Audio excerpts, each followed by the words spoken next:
Hey, I gotta tell you something. When I went to Walt Disney World this past summer, I did something I haven't done in over 30 years. I went to Universal Studios. This is Synergy Loves Company, where we explore how Disney connects to everything because you don't have to be at the Disney parks or the Universal parks to experience the magic every day. I'm Eric, and I know going to Universal Studios Florida, it might not be a big deal for you. Maybe you go to Universal all the time, but my feelings for Universal are pretty much like they're a rival sports team.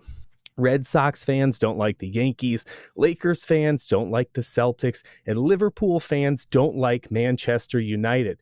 It's just the way it is. And it's vice versa too. But they all kind of pay attention to what's happening with those other teams. As a Disney diehard fan, I watch what's going on at Universal, and I smack talk when I know Disney is doing better, and I shut up and tuck my tail between my legs when Universal is winning, and they have had some pretty big wins lately. This competition between the two companies isn't new. Disney's history with Universal has pretty much always been a rivalry. In 1927, the Walt Disney Studios had some success with their live-action animated Alice comedies, and their producer, Charles Mintz, asked them to make something new for distribution under Universal Pictures. Walt and animator Ub Iwerks came up with Oswald the Lucky Rabbit, an adventurous and mischievous animated rabbit. Oswald became a hit pretty instantly. Less than a year later, Disney tried to negotiate a better contract for the Oswald shorts with Mintz and Universal. But instead of a better deal, they found out that Universal owned the rights to Oswald. Walt had signed them away in the original contract. And what was worse, Universal was going to continue making Oswald shorts without Walt Disney. And to kick Walt while he was already down, Universal had hired many of the Disney animators out from under him. This led to the creation of Mickey Mouse, but it was still a devastating first blow in the relationship between Disney and Universal. The rivalry between Disney and Universal lingered over the years, and it flared up once again when it came to theme parks. When Disneyland opened in 1955, it brought a new idea of what kinds of entertainment a movie studio could offer its audience. The lands of Disneyland could fully immerse you in the worlds of your favorite movie genres in a way never before done. Movie studio tours were always a popular Hollywood tourist attraction, but Disney put you into the movie. This was another level. Universal had a very popular studio tour in Hollywood since 1915. And after Disneyland opened, throughout the 60s and 70s, the Universal Studio Tour added trams and began plussing up the tram tour with attractions and special effects that allowed you to be immersed in the movies. The parting of the Red Sea from the Ten Commandments, a run-in with Jaws, a King Kong confrontation, those were just on the tram tour itself. They also started adding theme park rides and attractions, and turned their Hollywood film studio backlot into a full-blown theme park. In the meantime, Disney had built a theme park with tons of land outside Orlando, Florida, and that put the city on the map. The executives at Universal liked the way that the two theme parks, Universal Studios Hollywood and Disneyland, complemented each other as tourist attractions.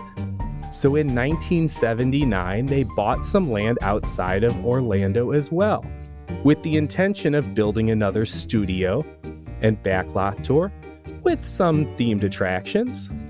But here's where it gets interesting. In 1981, Universal and their parent company, MCA, were looking for some other partners to collaborate with on their new studio. They went to Paramount Pictures to discuss a partnership on the Orlando project with executive Michael Eisner. I know, that same Michael Eisner. Eisner heard all about the movie studio tour and attractions at the meeting in 1981, and he thought it was a good idea, but couldn't commit on behalf of the company. In 1984, he became the CEO of the Walt Disney Company. And the next year, he announced a movie studio theme park with a tram tour and attractions, very similar to the one that was pitched to him in 1981. Universal was upset and decided to make their project a full-fledged theme park to compete with Disney's parks. But the damage was done. Disney's MGM Studios opened in 1989, a whole year before Universal Studios Florida. Now it kind of looked like Universal was copying Disney.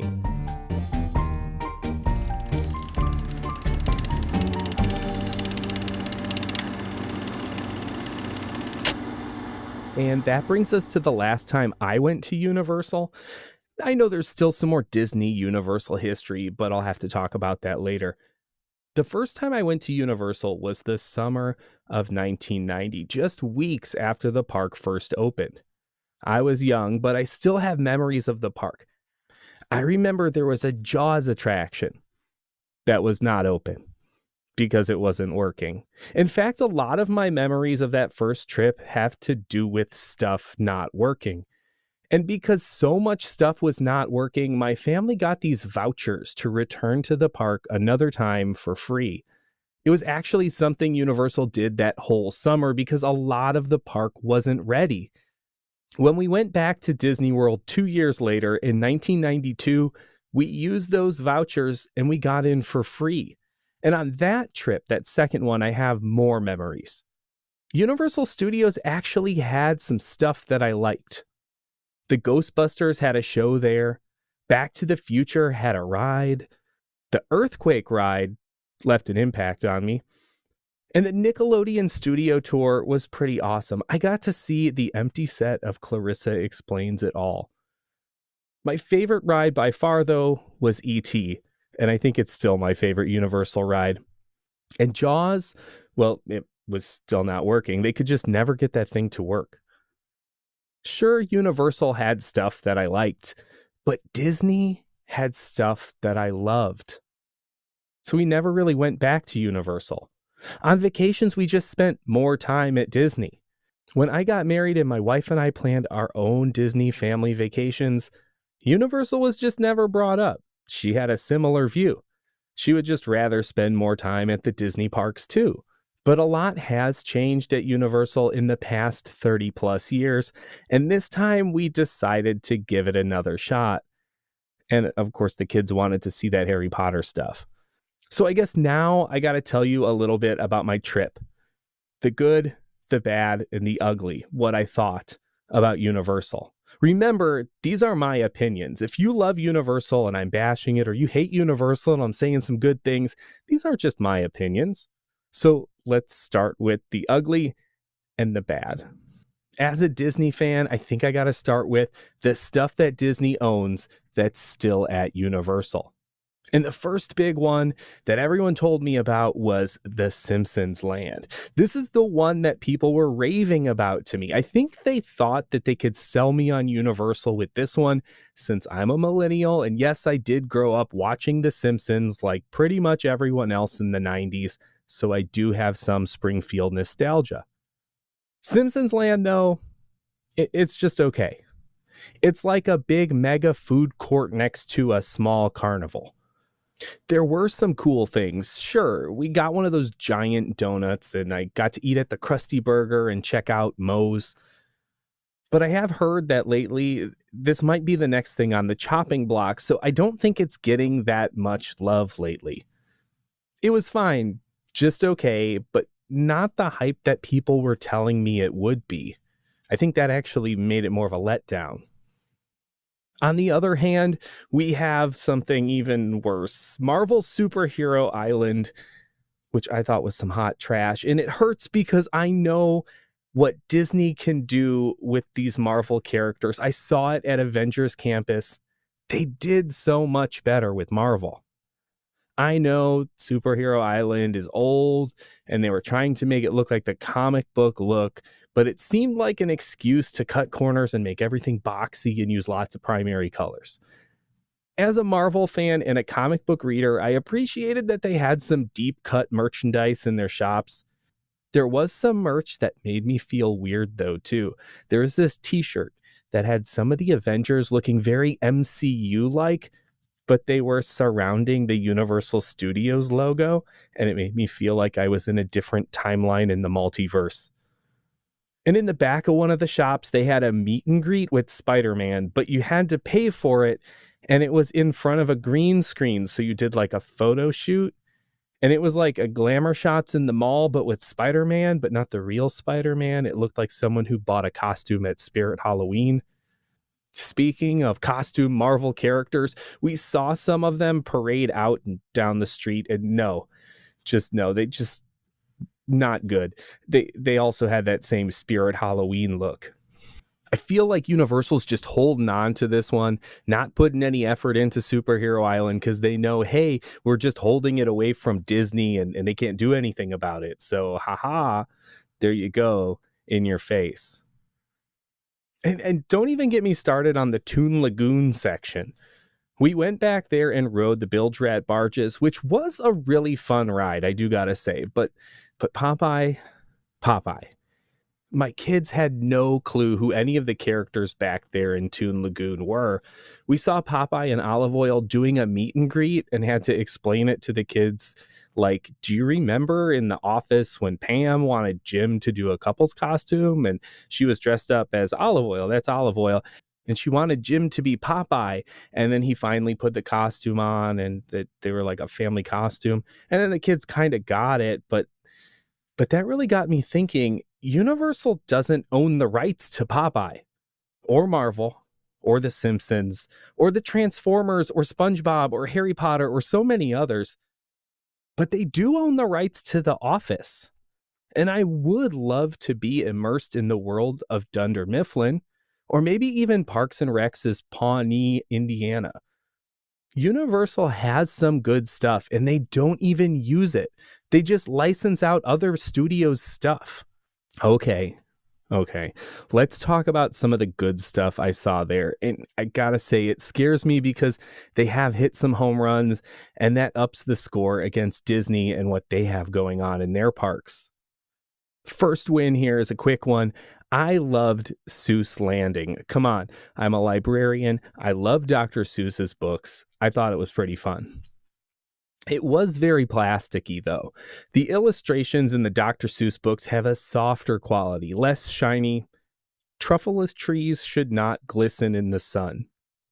But I did enjoy the Cat in the Hat dark ride, and I love that I could eat green eggs and ham from a giant green ham. The biggest win Universal has, though, is definitely the Harry Potter stuff. It was amazing. And Disney actually had a chance at Harry Potter. Back in the early 2000s, Disney actually got a letter of intent from J.K. Rowling to create a Harry Potter themed land off of Fantasyland. From what I've heard, J.K. Rowling wanted to be hands-on, and Michael Eisner was kind of like, no, Imagineering will take it from here. So she went over to Universal, and they gave her that veto power that she was looking for. And Disney learned from this missed opportunity. And when they worked with James Cameron on Pandora, they gave him a lot of control. Pandora itself was kind of in response to the wizarding world at Universal.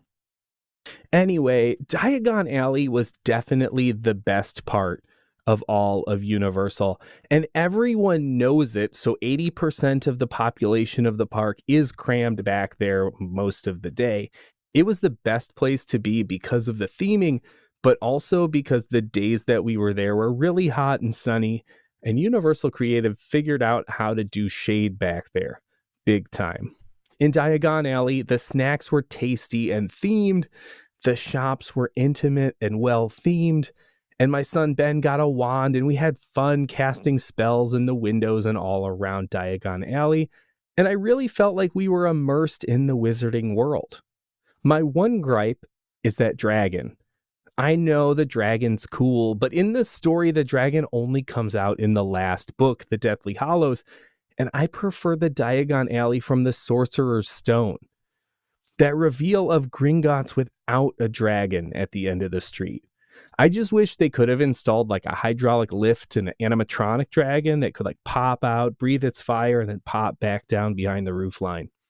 Hogsmeade was more of the same, another big home run. It felt like it had that Disney level of detail too, just like Diagon Alley. Little details like in the bathroom, hearing Moaning Myrtle's voice echoing throughout caught me off guard at first, but it was on point for the story of Harry Potter. And Hagrid's Magical Creatures motorbike adventure was a great ride, and it proves that Disney isn't the only one that gives attractions incredibly long names.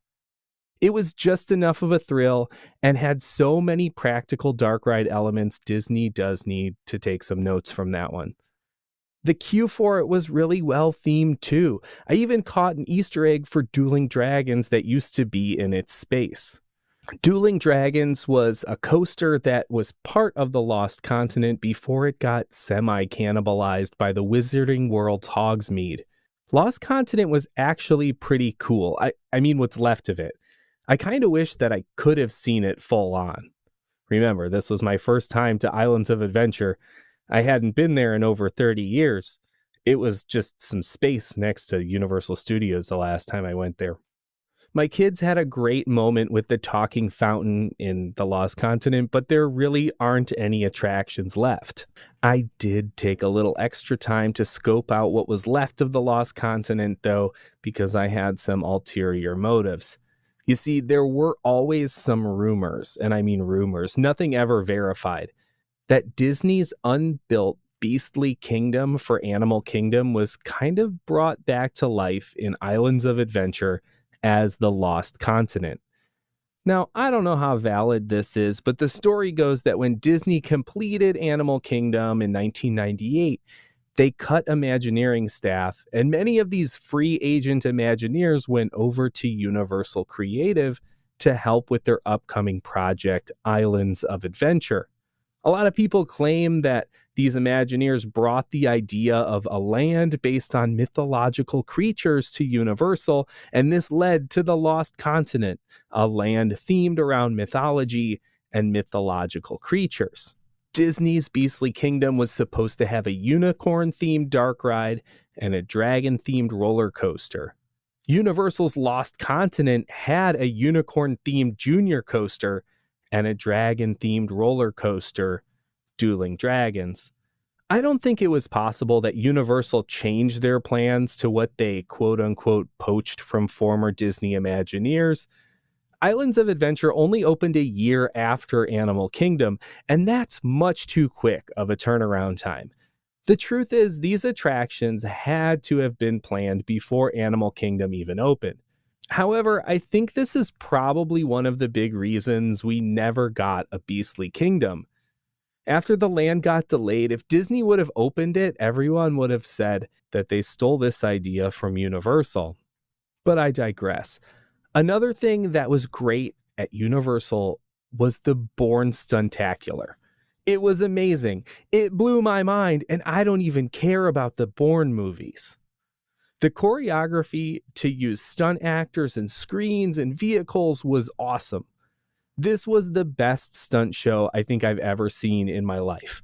It made Indiana Jones Stunt Spectacular look 30 plus years old, and it made Lights Motors Action look like it deserved to be closed. Sorry, Disney, I love you, but you gotta try to do something like this. The Bourne Stuntacular is winning, and you gotta learn from this. Another thing that Disney could really learn from Universal is the Tribute Store. The Tribute Store at Universal is this seasonal pop-up shop that dives deep into a theme. While we were there, the theme during the summer was the Tribute Store Plaza. Inside, it was a throwback to the 80s and 90s. There were 3 rooms. One looked like a video rental store. One looked like an arcade, and another looked like a movie theater lobby. Each of these rooms had Universal Easter eggs to the beginning of the park and some of the Universal movies and attractions that were there when it opened. E.T., Ghostbusters, Jaws, Back to the Future, all the stuff I remember from when I was a kid, but isn't in the park anymore, except for E.T. He's still there, and he's still really fun. Disney could totally steal this idea from Universal. They could easily make a cool pop-up shop. It could be in the parks, or it could just be at Disney Springs. It'll coincide with park events or anniversaries of films. We Disney fans love to buy stuff. Wouldn't you love a Disney Christmas tribute store this holiday season with some 30th anniversary The Santa Claus merch? They could even make it look like Scott Kelvin's North Pole. It would be amazing. As I broke it down, the high points of Universal are all the newest additions to the Universal parks. Disney has been on top of the theme park rankings for so long, but Universal has been building over time. The more modern additions to the parks, mostly that Harry Potter stuff, are really big wins. We had a chance to visit the Epic Universe Preview Center, and it looks amazing. If Universal can execute Epic Universe at the Harry Potter Diagon Alley level, it'll be some major Disney competition. But here's the thing. Before I went to Universal, friends, coworkers, and even random people online were like, "You love Disney parks, you're gonna love Universal." Like it's more of the same. But it isn't. After going to Universal, my feelings haven't changed. The Universal parks are just not for me. Even Epic Universe. I like Harry Potter, I read the books, I saw the movies. I like Mario, I played those games back in the day. How to Train Your Dragon was fine. I don't really like scary stuff, so Dark Universe, whatever. Even the current parks, Minions are cool. I do really like Dr. Seuss, but I just don't really care about the intellectual properties at these parks. So let me tell you about where I'm coming from with my Disney fandom. I'm a Disney fan, not even necessarily a theme park fan. Don't get me wrong, I do love Disney theme parks, but it's not because they're theme parks. I'm not like a roller coaster chaser or anything like that. I'm a diehard Disney fan, and the theme parks are just a place for me to bring that love of Disney to the next level. I get to be immersed in Disney spaces. To go back to the sports metaphor, you could bring a Yankees fan to Fenway Park in Boston, and they can respect the history and maybe even enjoy watching a baseball game there. But it's not going to turn them into a Red Sox fan. I can appreciate Universal, but for me, it can't compete with my love of Disney. Now, I want to hear from you. You listen to this podcast. I'm guessing you love Disney. If you don't like Disney, you would have stopped listening a long time ago. You probably wouldn't have clicked play in the first place. But I want to hear from you. What's your Disney fandom like? Are you a theme park fan who likes Disney because they are the best? Are you an animation fan, live action movies? Maybe it's Disney on Ice that does it for you. Is it just princesses? Star Wars? Maybe it's those DCOMs, Disney Channel original movies. Let me know what's the biggest part of your Disney fandom. If you're watching on YouTube, you could just leave a comment down below, or you could reach out to me on Instagram or Threads at Synergy Loves Company. Fandoms are best when shared, so could you also do me a little favor? Could you share this show with a friend of yours who you think would enjoy Synergy Loves Company? Tell them about this episode, or maybe another one that was your favorite. Send them a link on social media. Heck, you could tag me in it and I'll say hi. Or you can just tell them to visit synergylovescompany.com. And remember, this show is listener supported. There's no sponsors, it's just you and me. If you feel like you get something out of this little podcast and you want to show your appreciation, you can support the show on Ko-fi. You can donate any amount you would like, and it helps me to keep producing the show. No matter how you decide to support Synergy Loves Company, I appreciate you and the time you spend with me. So thank you. Thanks for exploring Disney's connections with me, and until next time, keep discovering the magic in everything.